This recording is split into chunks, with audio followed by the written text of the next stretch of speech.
Muito bem, graças a Deus. Bom, meus irmãos, a gente sabe que todo o país que é republicano, ele possui uma carta magna, é chamada Constituição. Todo país, se ele for republicano, ele vai ter ali a sua Constituição da República, como é o caso do Brasil. E a partir dessa Constituição é que as demais leis elas vão ser todas elaboradas, todas têm que ter consonância com a Constituição. Senão, ela vai ser inconstitucional e ela vai ser derrubada. O reino de Deus não é uma república. O reino de Deus é uma monarquia. E é uma monarquia absolutista. Por que absolutista? Porque só tem um rei. E esse rei ele é vitalício, é para sempre. O reino de Deus não tem uma outra pessoa que venha assumir o trono. Só tem um rei. O rei dos reis é o Senhor Jesus. Para trazer o seu reino ao mundo, o Senhor Jesus ele tem que trazer a carta magna do reino, que não é uma carta republicana. É uma legislação para todos aqueles que vão ser súditos nesse reino. Qual que é essa carta magna? É o Sermão do Monte ou o Sermão da Montanha. Então é ali que está o princípio de toda a legislação do reino de Deus, que não é uma legislação igual à nossa, das repúblicas, e nem das monarquias parlamentaristas, como na Inglaterra, por exemplo. Na Inglaterra é uma monarquia, só que ela é parlamentarismo. Então o parlamento é que nomeia o primeiro-ministro. O reino de Deus é de outra dimensão. O próprio Senhor Jesus ele diz: o meu reino não é deste mundo. Se o reino de Jesus não é deste mundo, a sua legislação também não é deste mundo. Vem da onde? Vem dos céus. E por isso a gente vai começar aqui a fazer uma breve introdução sobre todo esse trimestre. E quando os irmãos estiverem ali trabalhando com seus professores, com todo o corpo discente, com as salas, os irmãos vão perceber assim as minúcias dessa legislação, de como que Jesus legisla, de como que Jesus coloca para nós aqui a carta magna. A partir desta, você interpreta todo o Novo Testamento. Como que se entra em um Novo Testamento? Entra pelo Sermão do Monte. Como que se interpreta as cartas do apóstolo Paulo? A partir do Sermão do Monte. Como que se interpreta as cartas gerais de Judas, de João, de Pedro, de Tiago, do autor aos Hebreus? A partir do Sermão do Monte. Como que se interpreta o Apocalipse de João? A partir do Sermão do Monte. O que significa? Se você fizer uma interpretação lá no Apocalipse que vir contra o Sermão do Monte, alguma coisa está errada. Ou o Sermão do Monte, ou o Apocalipse, ou a sua interpretação. Essa aqui é a regra, e é uma regra sadia da hermenêutica. A Escritura interpreta a Escritura. Só que aí, qual parte da Escritura? Por onde eu começo? Como que eu faço? Começa pelo Sermão do Monte. É o primeiro grande sermão do Senhor Jesus, é esse daqui. Tem muitos, tem outros vários, mas esse aqui é o grande, é o inaugural. E por que o inaugural? Porque o Senhor Jesus ele é o novo Moisés. Só que ele não é só o novo Moisés, ele é mais do que o novo Moisés. Foi profetizado por ele, acerca de Jesus, Moisés profetizou. O Senhor nosso Deus levantará no meio de vós um outro profeta, semelhante a mim. Aí Moisés disse: a ele vocês vão ouvir. Essa palavra de Moisés foi tão importante que Deus repetiu ela por 3 vezes. O que Moisés falou no Antigo Testamento: Deus levantará no meio dos irmãos um profeta semelhante a mim. A ele vocês vão ouvir. Deus repetiu 3 vezes. Repetiu no batismo de João: este é meu filho amado, em quem me comprazo, pode ouvi-lo. Repetiu lá no Monte da Transfiguração: este é meu filho amado, em quem me comprazo, podem ouvir a ele. E repetiu lá perto do túmulo de Lázaro: este é meu filho amado, vocês podem ouvir a ele.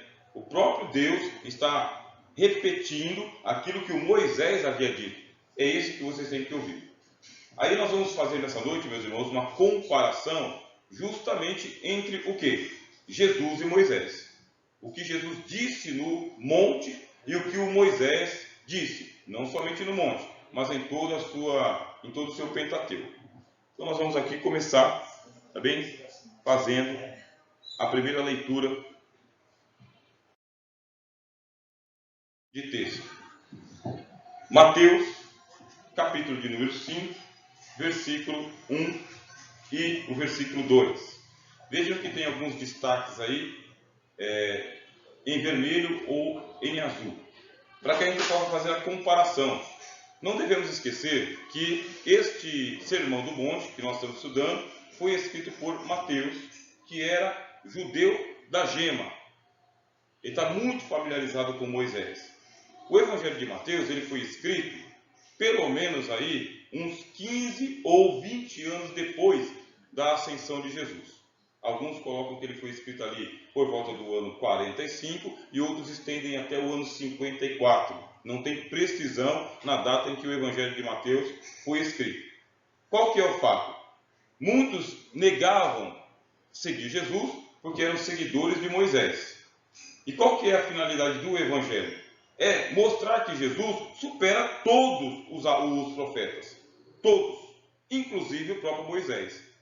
Olha, comparando Jesus com Isaías, vamos lá, né? Isaías. Comparando Jesus com Jonas, vamos lá. Comparando Jesus com Salomão, vamos lá. Mas comparando com Moisés, não. Moisés é muito, é demais. Aí o que fazem os evangelistas? Comparam Jesus com Moisés e mostram como Jesus ele é superior a Moisés.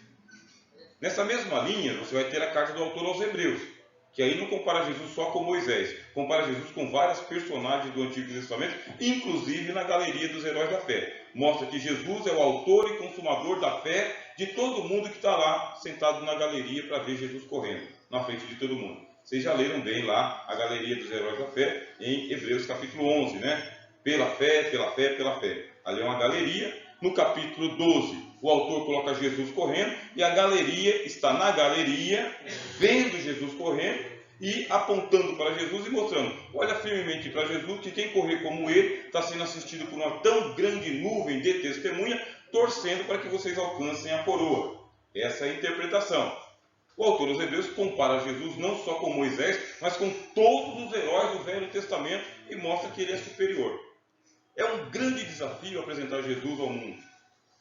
E é um grande desafio apresentar Jesus aos judeus, porque o Evangelho de Mateus escrito foi aos judeus. Sabemos disso. Para apresentar Jesus nesta comparação. Por isso que a gente lê aqui, Mateus capítulo 5, versículo 1 e 2, assim. Jesus, vendo a multidão, subiu a um monte. Aí diz que está aqui pelos irmãos aí, em azul. E assentando-se, aproximaram-se dele os seus discípulos. E, abrindo a boca, está aqui em vermelho, os ensinava, dizendo. Pronto. Aqui você tem o primeiro texto, que deve ser bem pensado. E agora nós vamos para um outro texto, que é esse daqui de Êxodo, capítulo 19, e o versículo 10 e 12. Outra regra que existe na hermenêutica é que quando você lê um texto, procura outro texto que tenha palavras paralelas, semelhantes. Leia dois textos um ao lado do outro, para você encontrar a doutrina. Nós somos responsáveis pela doutrina. A doutrina de Cristo, não a nossa. A doutrina de Jesus. E o que diz o texto de Êxodo? Disse também o Senhor a Moisés: vai ao povo e santifica-os hoje e amanhã. Lavem eles as suas vestes e estejam prontos para o terceiro dia. Porquanto, no terceiro dia, o Senhor descerá diante dos olhos de todo o povo sobre o monte. Qual monte? O Monte Sinai. E marcarás os limites ao povo em redor, dizendo: guardai-vos, que não subais ao monte, e nem toqueis o seu termo. Todo aquele que tocar no monte, certamente morrerá. Você já começa a comparar Jesus com Moisés. Jesus vê o povo e sobe o monte. E ele sobe com o povo. Aí ele se assenta. Os seus discípulos podem se aproximar dele. Ninguém é morto, ninguém é apedrejado, ninguém é repreendido. Isso não acontece com Moisés. É dada uma ordem expressa para ele. Você vai subir sozinho. Você vai entrar na presença de Deus sozinho. E vai deixar claro para o povo que por mais que eles estejam santificados, nenhum deles tem santidade suficiente para tocar o monte. Não é tocar Moisés, é tocar o monte. Não subais o monte. não subais. Já tem uma proibição aqui. Você já começa a ver a superioridade de Jesus em relação a Moisés. Jesus vai legislar, o Moisés também legislou. Só que Moisés legislou lá para o povo da escravidão. Quem disse que foi para o povo da escravidão? O Paulo. O Paulo diz que o Moisés, ele trouxe a legislação que colocou o povo de Israel debaixo de um jugo de servidão, para a escravidão. Agora, e o Cristo? É para a liberdade, para a libertação. Então aqui a gente começa a pontuar que Moisés sobe o monte, Jesus sobe o monte. Moisés sobe o monte e proíbe o povo de chegar. Jesus sobe o monte e ele traz as pessoas para perto. É a superioridade dele e do Novo Testamento também. O próximo texto fala sobre a ideia do monte, a doutrina do monte que existe na Bíblia. Agora vamos para o autor aos Hebreus. E por que o autor aos Hebreus? Porque ele também fala do Monte Sinai. O que ele nos diz? Porque não chegastes ao monte palpável. Jesus, preste atenção, está no monte. O monte de Jesus é palpável? O autor aos Hebreus diz, não. O monte palpável é o Monte Sinai. Não chegastes ao monte palpável, aceso em fogo. É assim que descreve o Êxodo, que o monte todo fumegava. Brasas estavam espalhadas pela península do Sinai todinho. Muitas brasas, carros de fogo. E a escuridão, e as trevas, e a tempestade, e ao sonido de trombeta. Vocês podem imaginar a península do Sinai, tomado pelos carros dos anjos de Deus, todos ali estacionados para entregar a lei a Moisés. Foi uma apoteose, tá bem? A entrega da lei foi uma apoteose dos anjos junto com Moisés. Desde o primeiro momento, o anjo do Senhor chegou, falou com Moisés, levou ele para o Egito, operaram os sinais, tirou do Egito, passou o Mar Vermelho, levou para o Sinai, o povo viu, o Senhor desceu com as suas carruagens sobre o Monte Sinai e as trombetas tocavam. Relâmpagos, vozes, trovões, tudo aquilo que você vê lá no trono do Apocalipse estava acontecendo no Sinai. E o povo atemorizado, o povo todo aterrado. E a voz das palavras, a qual os que ouviam pediram que se lhes não falassem mais. Lá no Sinai, Deus começou a falar diretamente com o povo. Vocês já leram isso? O próprio Deus começou a falar do alto do monte, dar os 10 mandamentos. Quando ele terminou os 10 mandamentos, o povo pediu para Moisés, não fale o Senhor conosco, para que não morramos.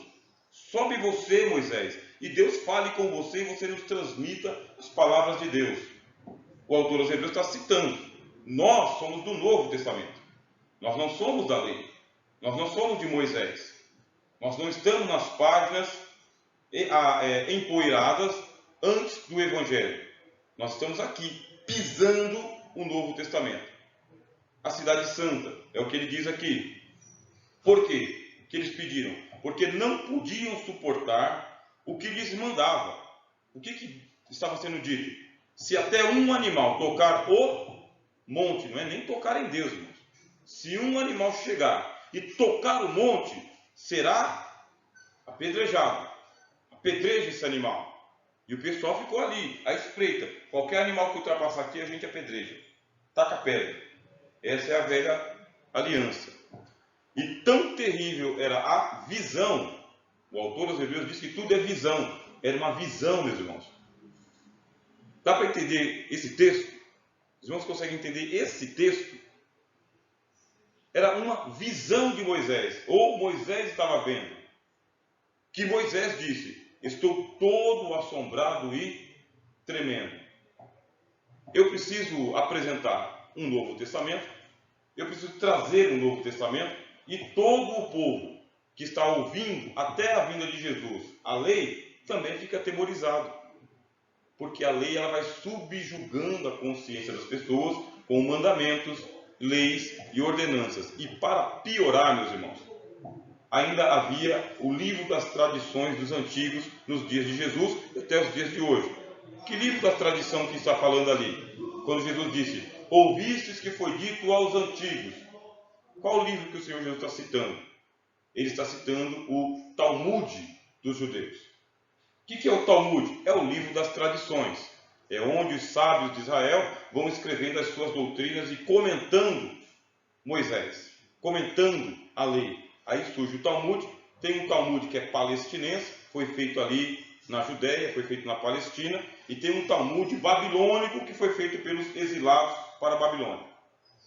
O Talmud babilônico e o Talmud palestinense. Jesus, ele refuta o Talmud palestinense. Por quê? Porque através do Talmud havia uma invalidação da palavra de Deus.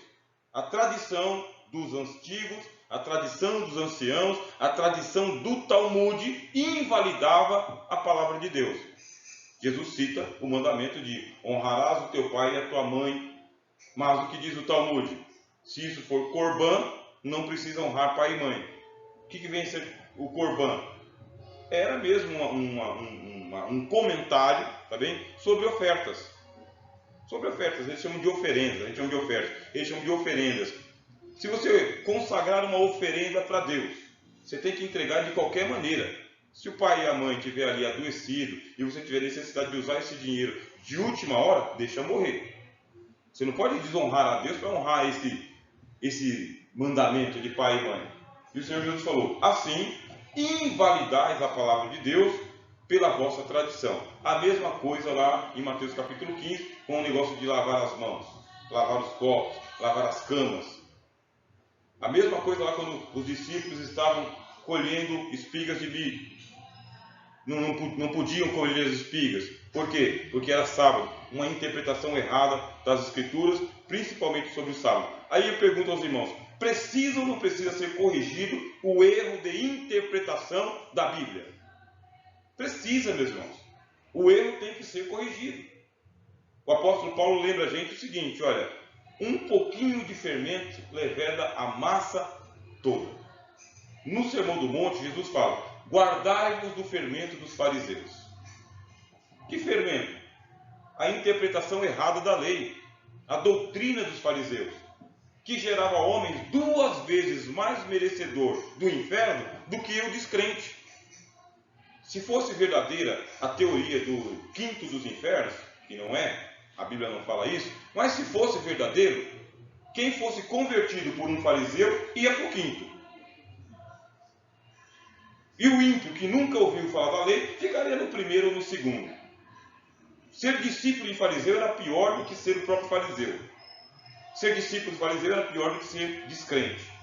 Interpretação errada. Nós, que cuidamos do ministério da palavra, somos responsabilizados pelo Espírito Santo a fazer a correção de doutrinas erradas. Não pode deixar. Não pode passar. Agora, para corrigir a doutrina errada, tem que conhecer a doutrina certa. E para conhecer a doutrina certa, temos que nos corrigir se a gente mesmo for pego aí em alguma transgressão. E para nos corrigir, tem que fazer isso aqui que nós estamos fazendo. Sentando para estudar, aprender para ensinar. E isso aqui é um ciclo eterno, meus irmãos. Eterno.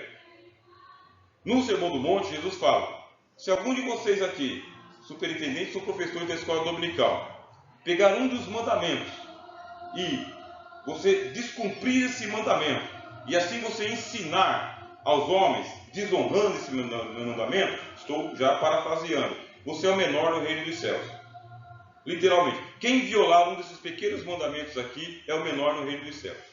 Quem cumprir e os ensinar é chamado de o maior. É uma grande responsabilidade a dos senhores que estão ocupando aqui nesta noite o plenário. Uma grande responsabilidade, gigantesca responsabilidade. Por isso, não se espantem de nós sermos poucos professores. Nós somos poucos professores, poucas professoras, pouca gente. E por quê? Porque é um árduo ministério trabalhar com a palavra. Tem que ter um desenvolvimento intelectual assim que escapa da norma, vamos dizer. Porque você está lidando com a Bíblia, a palavra de Deus, de ponta a ponta. E tem que tornar-se em mestre, tá bem? Irmãos, sem falsa modéstia. O autor aos Hebreus repreendeu os ensinadores, porque os ensinadores não são mestres. Ele repreendeu, dizendo, vocês já deviam ser mestres. pelo tempo que vocês estão lidando com a palavra de Deus, já deveriam ser mestres.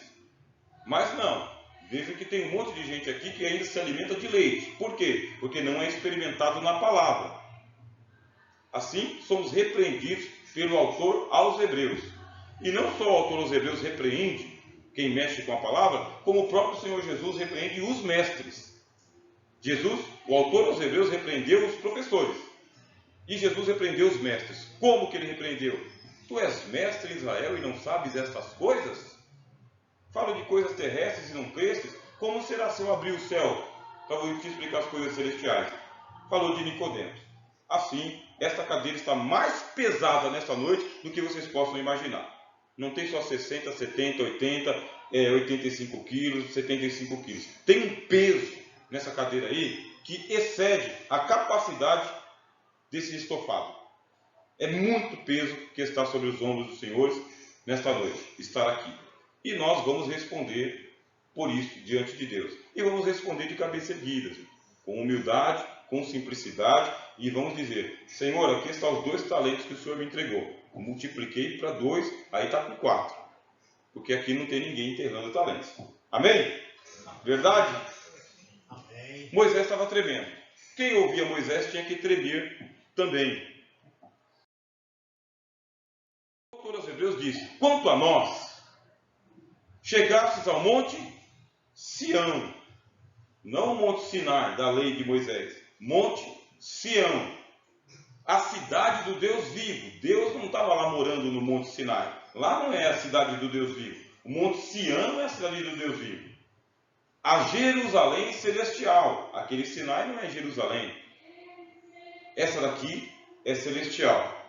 A universal assembleia e igreja dos primogênitos. O monte Sião é cidade do Deus vivo, igual o apóstolo Paulo falou para Timóteo: se eu tardar, para que saibas como convém andar na casa de Deus, que é a casa do Deus vivo.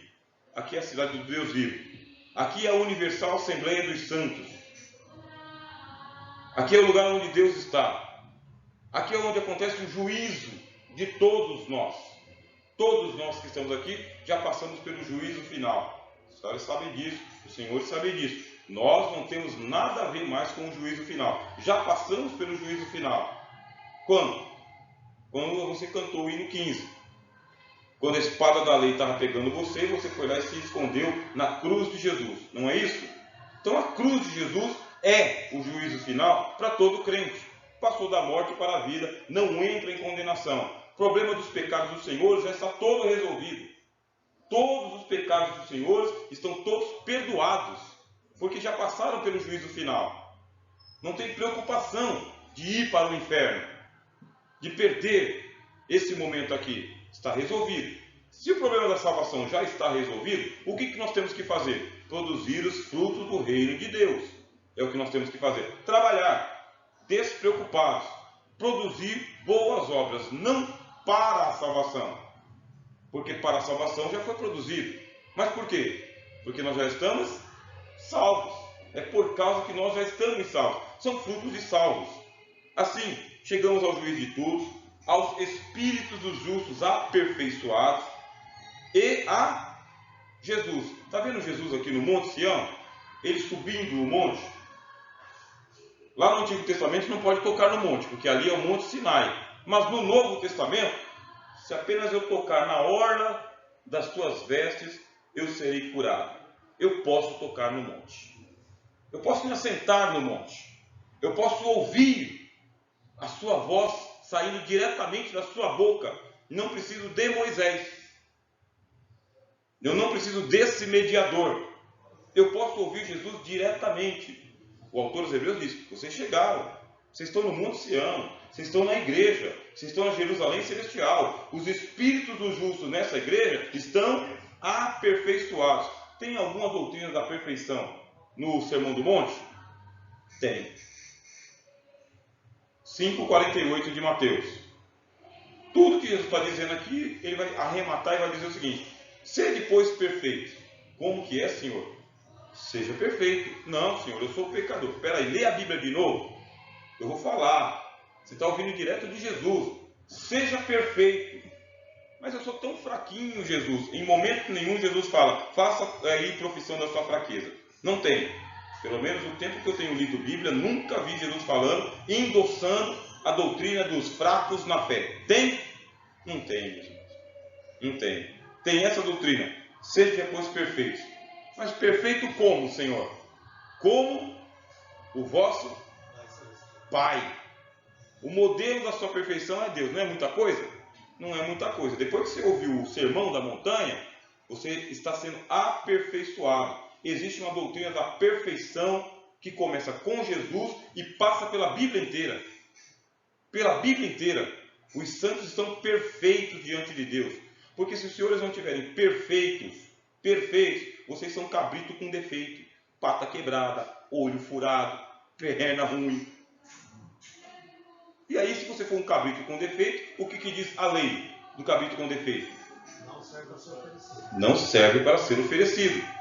Então Jesus ele vai lá e fala, vocês são perfeitos. Como que eu sei que é perfeito? Porque o sumo sacerdote examina a oferta.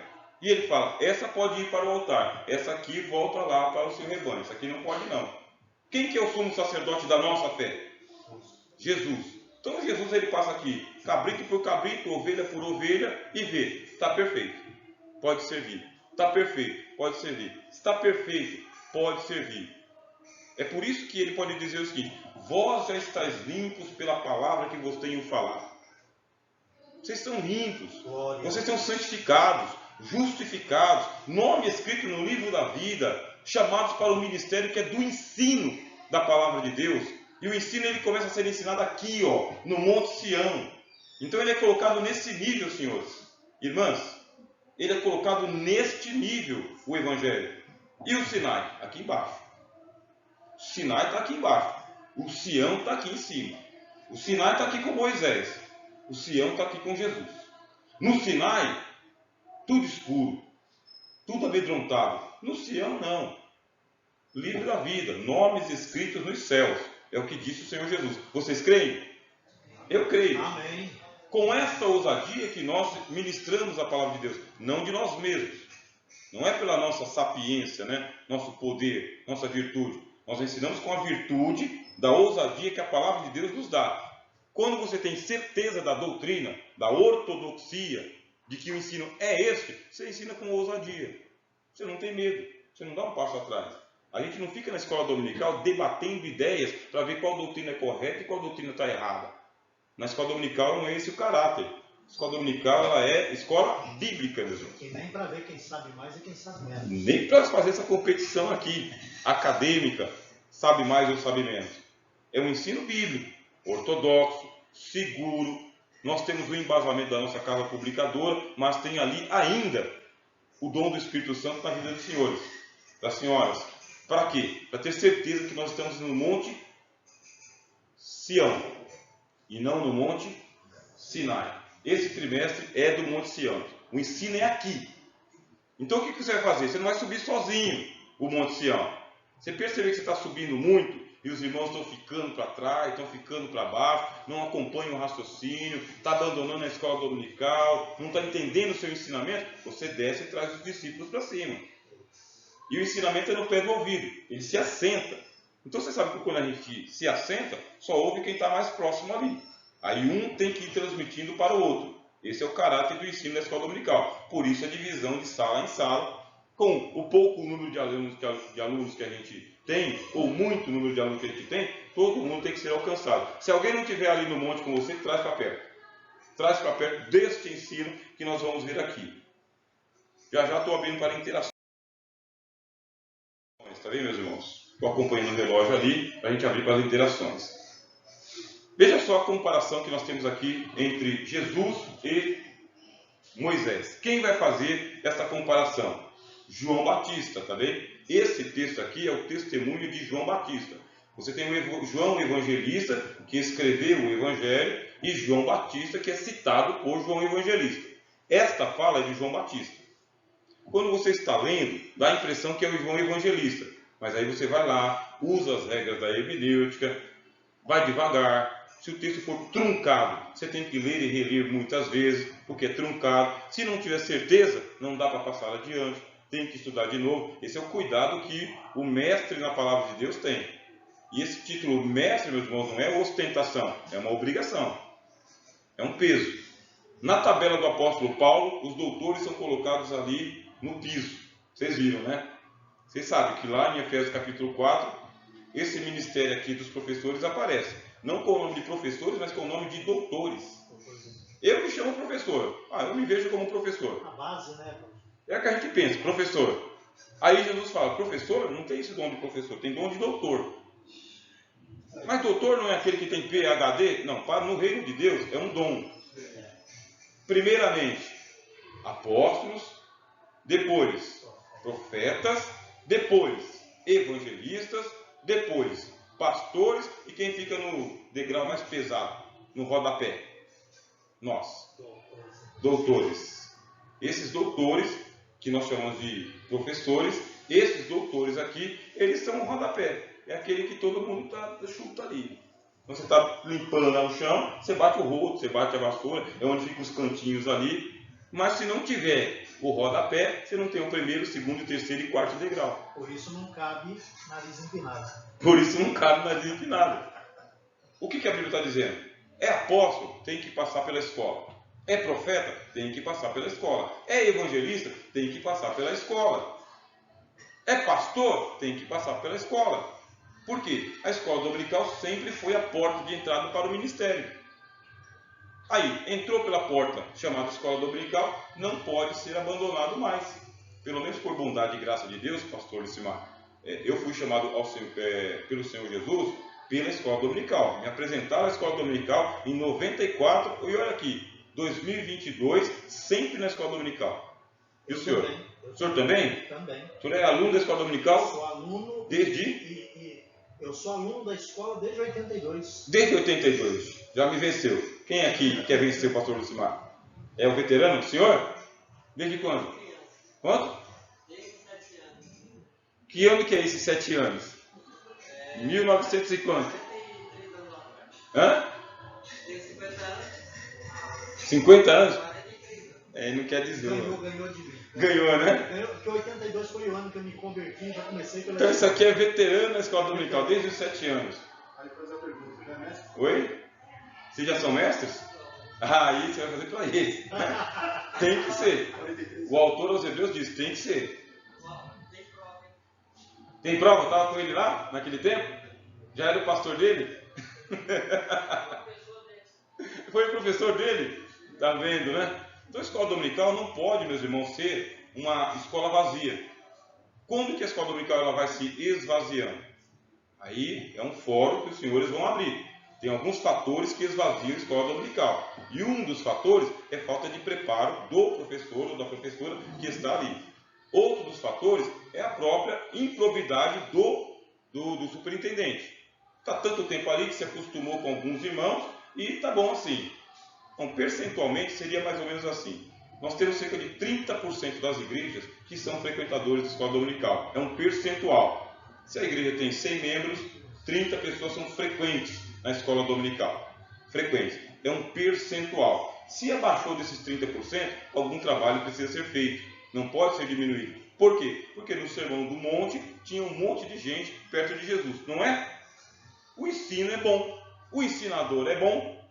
A doutrina é verdadeira, então nós temos que fazer o que com a escola dominical? Manter o nível. Manter o nível. João testificou de Jesus e clamou dizendo, você vê o testemunho de João, que não é, deixa eu te falar um negócio aqui, pega o ouvido, vou sussurrar para você um segredo aqui sobre Jesus. Esse não é João Batista, irmão. Sussurrar no pé do ouvido não é João Batista. Só se ele estiver rouco. Mas ele não está rouco. Isso aqui é João Batista. Ele tem um perfil para ensinar. Ele é a voz do que clama no deserto. Eu vou falar de Jesus. Esse trimestre nós vamos falar de Jesus. É a doutrina de Jesus. Então nós vamos pedir a oportunidade para os nossos pastores. Tem dirigentes aqui, tem superintendentes, tem professores. E vamos dizer, vamos fazer um anúncio da escola bíblica dominical? Mas não é aquele bilhetinho pequenininho assim, ó, com medo de ser feliz. Manda uma cartinha desse tamanho assim e fala, irmãos, nós vamos ter escola bíblica dominical Está um trimestre maravilhoso. É o sermão do monte, meus irmãos. É por aqui que é a entrada no reino de Deus. Faça aquele anúncio como João Batista. Ó. Clamou, diz o texto. Clamou, dizendo. Este, eu imagino ele falando, né? Este era aquele de quem eu dizia: o que vem depois de mim é antes de mim. Porque foi primeiro do que eu. E todos nós recebemos a sua plenitude com graça sobre graça. João Batista está pregando sobre a graça. Ele diz: nós recebemos. Você não encontra esse testemunho de João em Mateus, Marcos e Lucas. Você tem esse testemunho aqui, no Evangelho de João. Aqui. Todos nós recebemos. Aí ele diz: porque a lei foi dada por Moisés. Aonde? No Sinai. E a graça e a verdade? A graça e a verdade vieram por Jesus Cristo.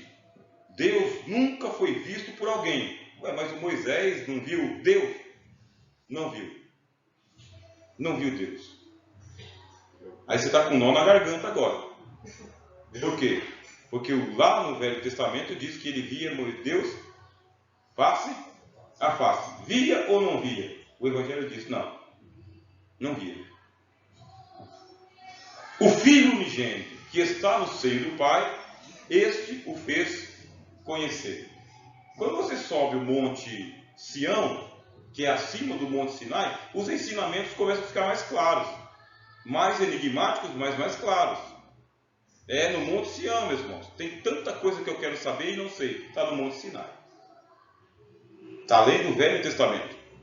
E aí Paulo, que era do Velho Testamento, fala: até hoje, quando se lê Moisés, existe um véu que é posto no coração das pessoas. Até hoje, quando se lê Moisés. Quando você lê Moisés com as lentes do Velho Testamento, você fica com um véu no coração. Quando que o véu é tirado? O que diz Paulo?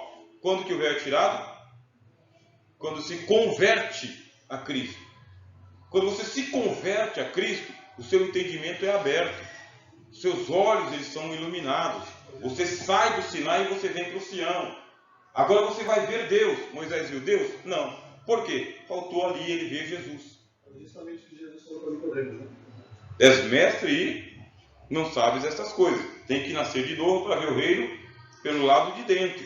O convite que o professor quer fazer para os irmãos nessa noite é justamente isso. Vamos levar os nossos alunos e alunas para o Monte Sião.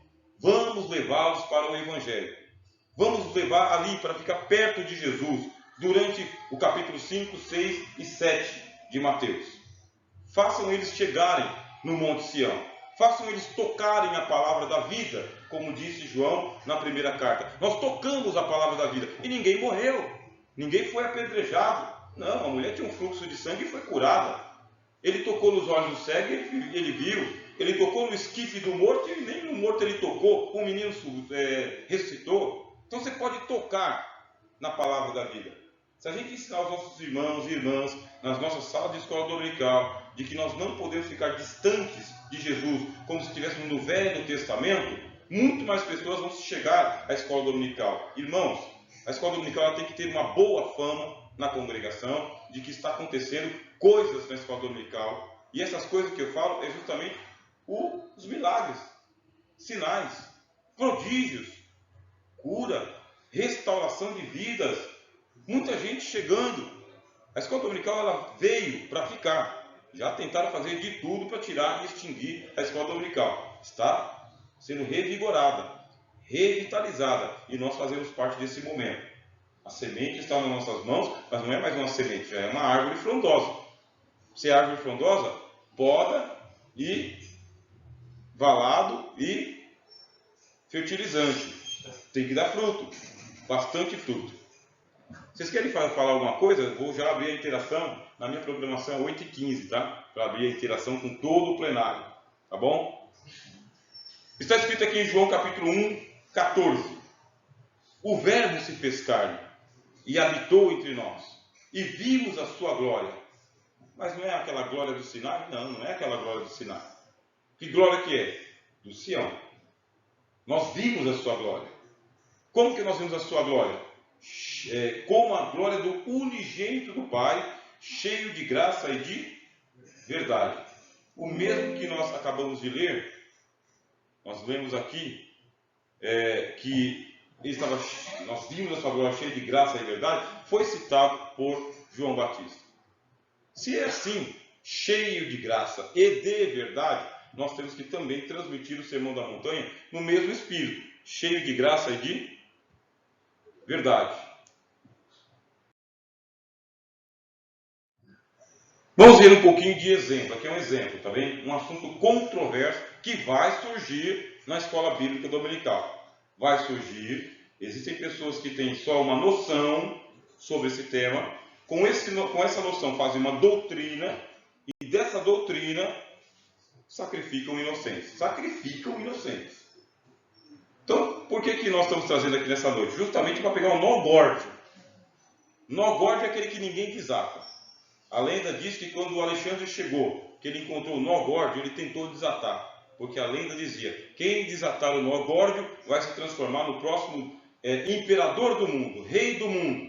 E ele tenta desatar e não conseguiu, perdeu a paciência e meteu a espada e cortou o nó górdio. Aí faz violência. Essa doutrina aqui você não precisa fazer violência. Por quê? Jesus ele coloca uma doutrina e depois ele explica. Só que Jesus tinha uma metodologia de ensino que para você pegar toda a metodologia dele, você tinha que ser discípulo. O que é o discípulo? É o seguidor. Segunda, terça, quarta, quinta, sexta, sábado e domingo. De manhã até a noite. Esse é o discípulo. Quem é aquele ouvinte aventureiro, cheguei por aqui, estou indo embora? Esse não pega a doutrina de Jesus. Não pega, mas ouviu falar. Então, como ele ouviu falar, ele não sabe explicar. Nós, professores, não somos esse tipo de pessoa. Os professores são discípulos de Jesus. Seguidores de Jesus para onde quer que ele vá. Não tem descanso para os senhores, para as senhoras. Não tem descanso. Vocês não têm esse direito de dizer, hoje não vou estudar, hoje não vou meditar, hoje não quero saber de ensinar. Esse descanso foi retirado de vocês. Tem que aguardar o descanso, o Shabá. Volta a Jesus. Porque não é aqui o vosso descanso. Entenderam? Estão acompanhando? Vamos pegar aqui o nó górdio? Vamos pegar essa doutrina espinhosa que vai aparecer na temática da escola dominical? Vão perguntar e vão crucificar inocentes. E aí estão os senhores ali como exímios manuseadores da palavra de Deus. Tem que manusear a palavra de Deus para não ser pego na pegadinha. Porque eles fazem a pergunta justamente para te colocar na saia justa. Para você não saber explicar. Para você ficar enforcando inocente. Vamos trabalhar o texto. Esse é o exercício. Com esse exercício aqui, nós vamos conseguir fazer a nossa interação tranquilamente. Então, chegaram ao pé dele. Vê que de novo Jesus está no monte. Chegaram ao pé dele, tentando, vê que a doutrina é uma tentação? Essa doutrina aqui é uma tentação. Tentando, dizendo-lhe, é lícito ao homem repudiar sua mulher por qualquer motivo? É aqueles irmãos que falam, qual é a sua opinião sobre o adultério? Qual que é a sua opinião? O que você fala sobre o adultério? O que é o adultério? Tem uma tentação essa doutrina. A pessoa não quer saber sobre o adultério, ela quer pegar você no contrapé. Ela quer expor você e mostrar para você que você não sabe tanto quanto deveria saber, que ela sabe mais. Então, é lícito ao homem repudiar sua mulher por qualquer motivo? Ele, porém, respondendo-lhes, o Monte Sião está respondendo.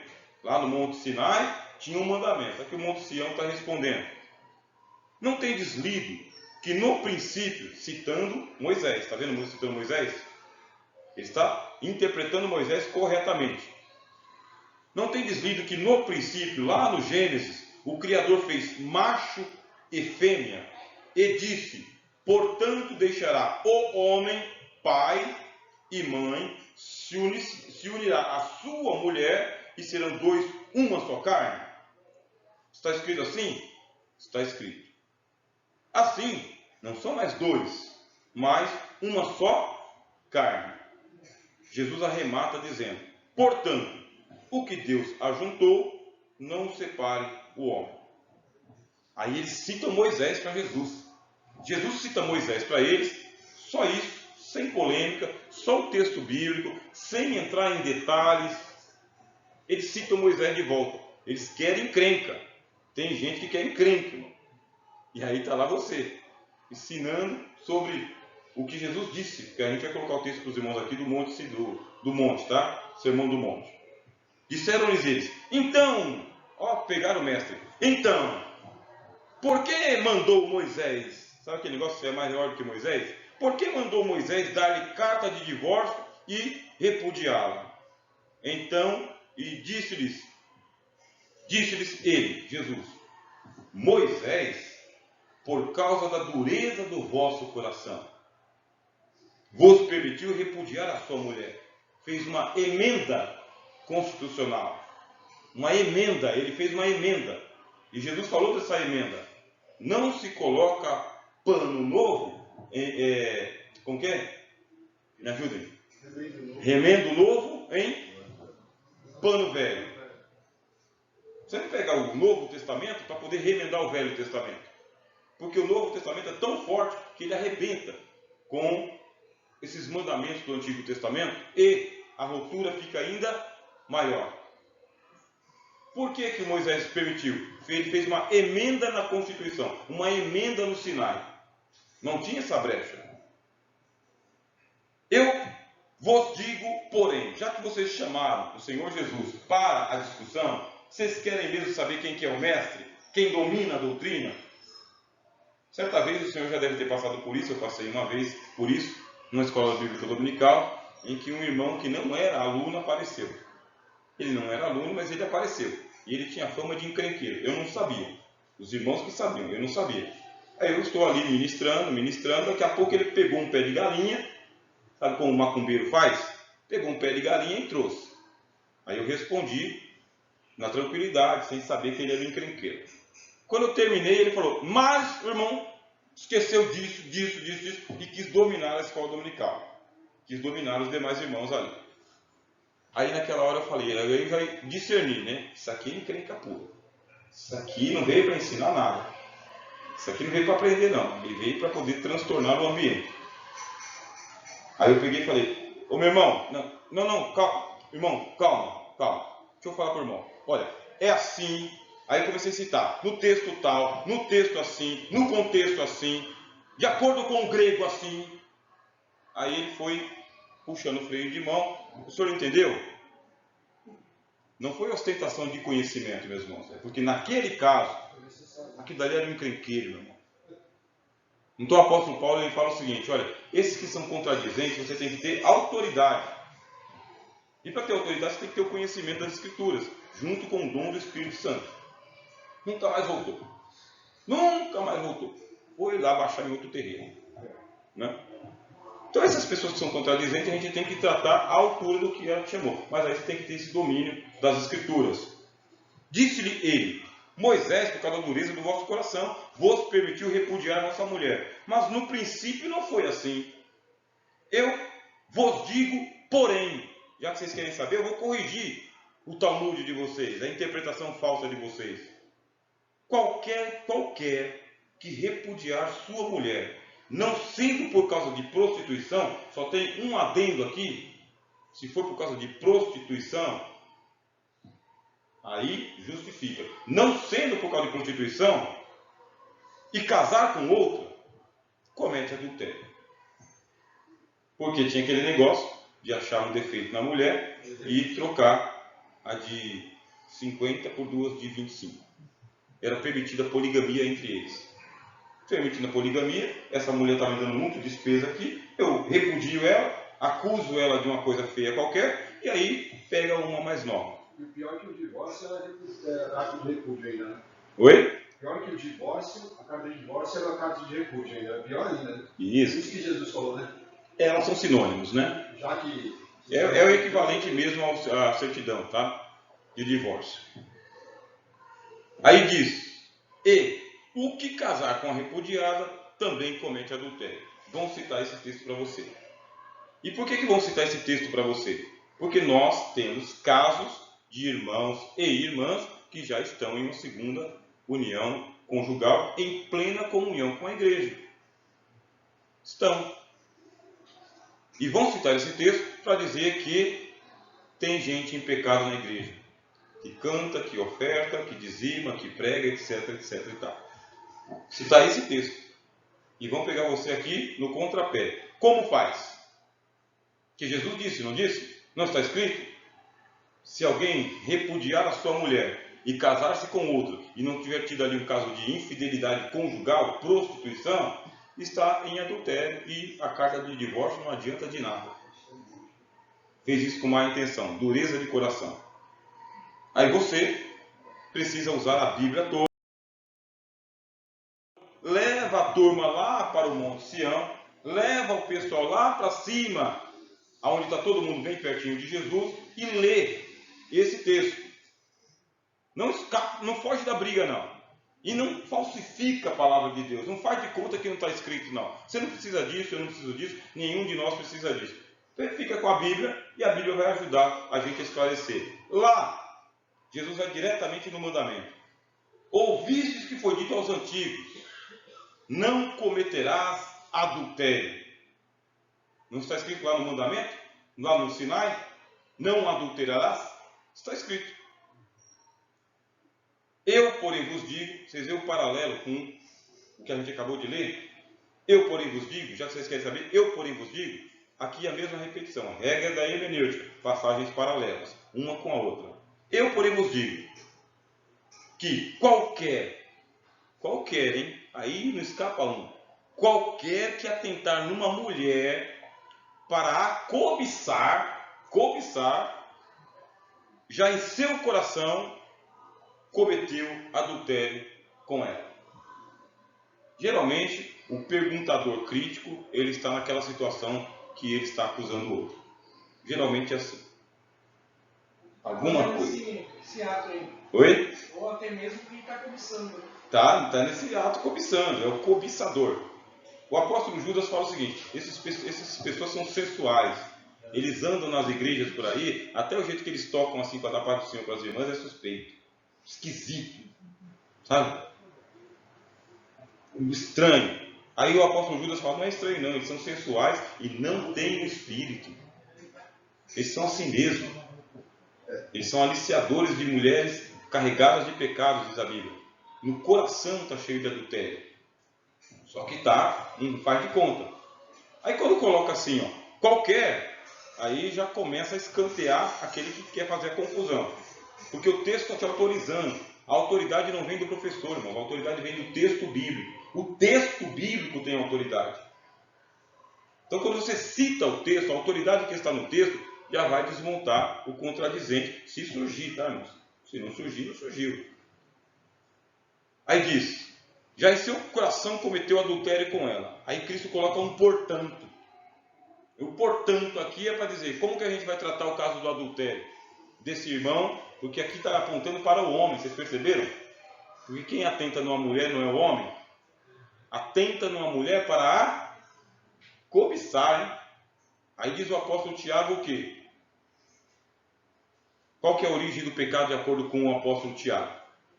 Ninguém sendo tentado, diga, de Deus sou tentado. Por quê? Deus não pode tentar a ninguém. Não é tentado e não pode tentar a ninguém. Mas cada um é tentado quando atraído e seduzido pela própria concupiscência. Havendo a concupiscência concebido, gera o pecado. E o pecado sendo consumado, gera a morte. Pronto. Mas cadê o diabo? O Tiago não citou o diabo? Não. O Tiago não citou o diabo aqui dizendo que a origem do pecado é o diabo. Está dizendo a própria concupiscência. Concorda com o que o Senhor Jesus falou. O Senhor Jesus acabou de dizer aqui: atentou numa mulher para a cobiçar, já em seu coração cometeu adultério com ela. E o que a gente faz? Jesus fala: portanto, se o teu olho direito te escandalizar, arranca-o e atira-o. Não é só arrancar. Arranca-o e atira-o para longe de ti, pois te é melhor que se perca um dos teus membros do que todo o teu corpo seja lançado no inferno. Sabe o que o Senhor Jesus está falando aqui? Que não é o olho. Você lê o olho, mas ele falou que é o coração. Veja lá, o coração não está de azul? Coloquei para os irmãos verem ali, de azul. O olho não está de azul? Está de azul. Então o olho aqui é o coração. O pecado foi cometido não pelo olho, foi cometido no coração. Mas o membro que pecou foi o olho. Não foi o olho? Mas não é o olho, porque ninguém comete adultério com o olho. O ato consumado é justamente ali. Jesus está falando, vamos castrar. Está te levando para o buraco? Vamos cortar? Vamos amputar? Vamos fazer a castração química? Não, química não, literal. Arranca-o e lança-o para longe de ti. É ele que conduz o Vamos na raiz? Tem que ir na raiz. Adianta? Não adianta. Fazer a castração química não adianta. Fazer a castração natural também não adianta. E por que não adianta? Porque aconteceu no coração. Está rolando todo mundo que tem essa prática. Porque o adultério, meus irmãos, ele é assim um vício. Ele é um vício. Tem um poema que diz que assim como o ébrio ama a sua garrafa de rum, foi o Augusto dos Anjos que fez este poema. Ele diz, assim como o ébrio, ele ama a sua garrafa de rum, e o adúltero ama o adultério, ele diz que o adúltero ama o adultério. É uma prática, é um vício, é uma coisa que está enraizado. O livro de Provérbios fala a mesma coisa, que o simples, ele não vê a hora da menina chamar ele que ele vai. É o simples, né? Venham aqui, porque o pão roubado é mais gostoso. E ele vai. Aí diz, isso aqui é uma armadilha aonde as pessoas caem, os homens caem. Estamos tratando de um problema difícil lá do Monte Sinai, que foi proposto no Monte Sinai. O problema está sendo tratado no Monte Sião. Aí Jesus fala, e se a tua mão direita te escandalizar, corta-o e atira para longe de ti, porque é melhor que um dos teus membros se perca do que todo o seu corpo seja lançado no inferno. Vai ser lançado no inferno? Vai ser lançado no inferno. O Apocalipse diz isso. Ficarão de fora, todo mundo, inclusive os adúlteros também. O problema volta. Se o problema volta, como que a gente vai tratar isso na escola dominical numa aula de 50 minutos? 40 minutos. Vamos ver mais um texto do Senhor Jesus tratando desse problema do adultério. É assim que ele tratou o problema do adultério. Esse aqui é o Monte Sião. Você vê que o Monte Sião está andando para lá e para cá? O Monte Sião não é só um lugar fixo. O Monte Sião é Jesus andando para lá e para cá com a doutrina, levando o Evangelho. Porém, Jesus foi para o Monte das Oliveiras. Agora está no Monte das Oliveiras. Pela manhã cedo voltou para o templo e todo o povo vinha ter com ele e assentando-se os ensinava. Quando a gente começou o texto lá em Mateus 5, assentando-se os ensinava. Os escribas e fariseus trouxeram uma mulher apanhada em adultério. Trouxeram. A mulher foi apanhada em adultério. E pondo-a no meio, disseram, mestre, chamaram ele de mestre.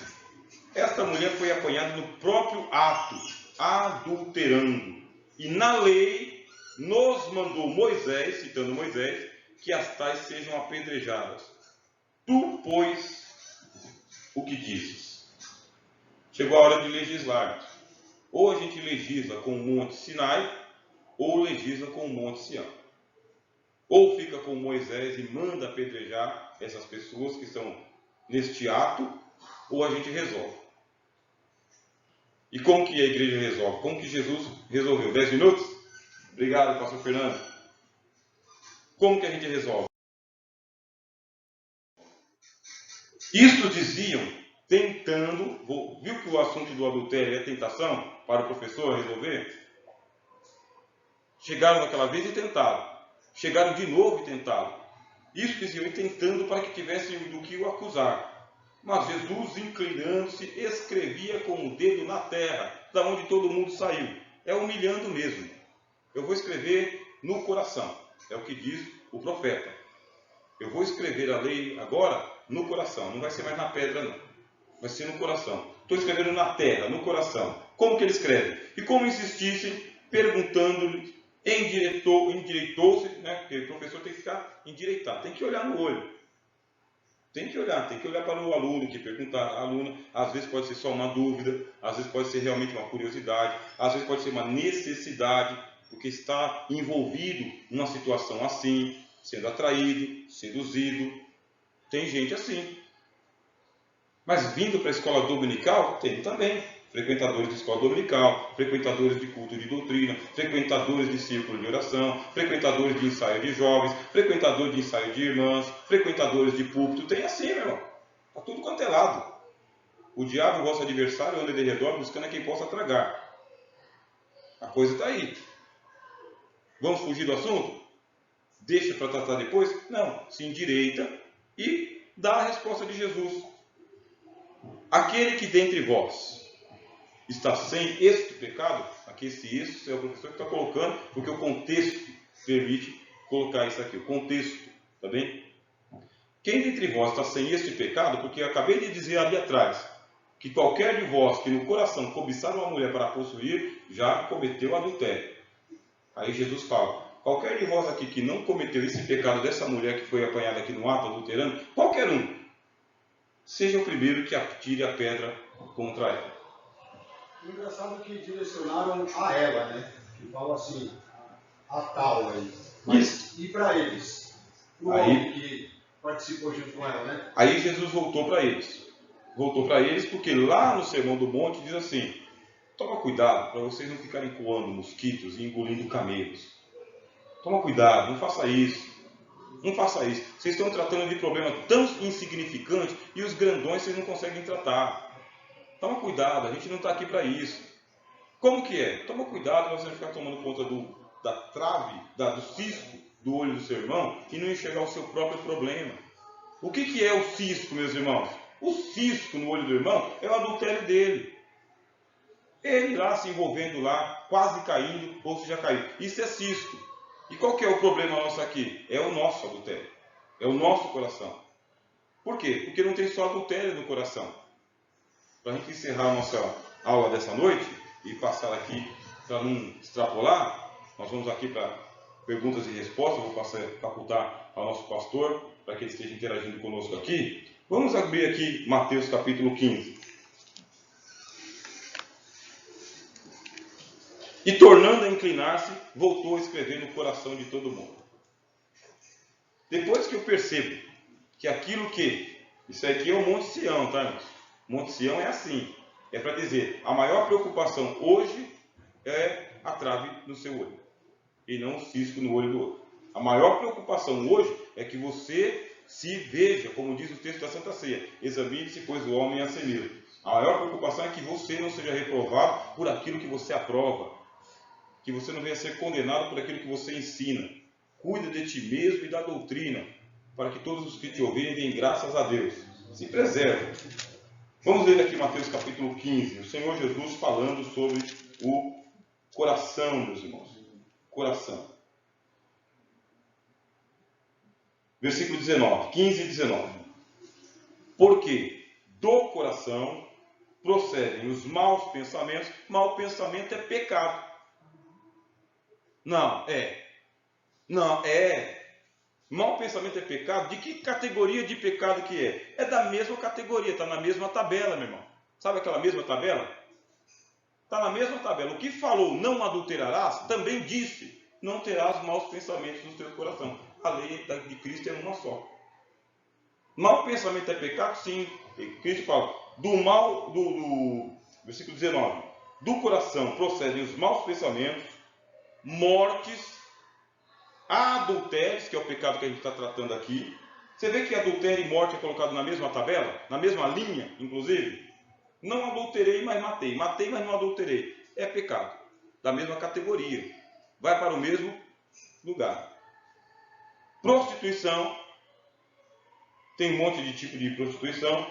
Furtos. Furto. Falsos testemunhos. Jesus. Falso testemunho não, você pode deixar de fora, não. Não dirás falso testemunho contra o teu próximo. E blasfêmias. Blasfêmia é pecado? Também. Você percebe então que o adultério é colocado no meio entre um e outro. O que é o adultério no Sermão do Monte? O do outro é cisco no olho. O seu é trave. O do outro é mosquito. O seu é camelo. Esse é o Monte Sião. Aí a gente pode dizer, como Jesus disse, agora vocês sejam perfeitos, como perfeito é o vosso Pai que está nos céus. Isso aqui é doutrina de perfeição, meus irmãos. Muita perfeição. Vai surgir esse assunto. Podemos abrir, pastor? Qual que é o Fernando parece que vai dirigir esse momento da interação? Bom, eu paro aqui a gravação. Enquanto nosso pastor Fernando vem, tem algum irmão que queira fazer um comentário, uma pergunta? Aí eu já passo para o pastor Lucimar. A questão do pensamento, Quer dizer, ainda não é uma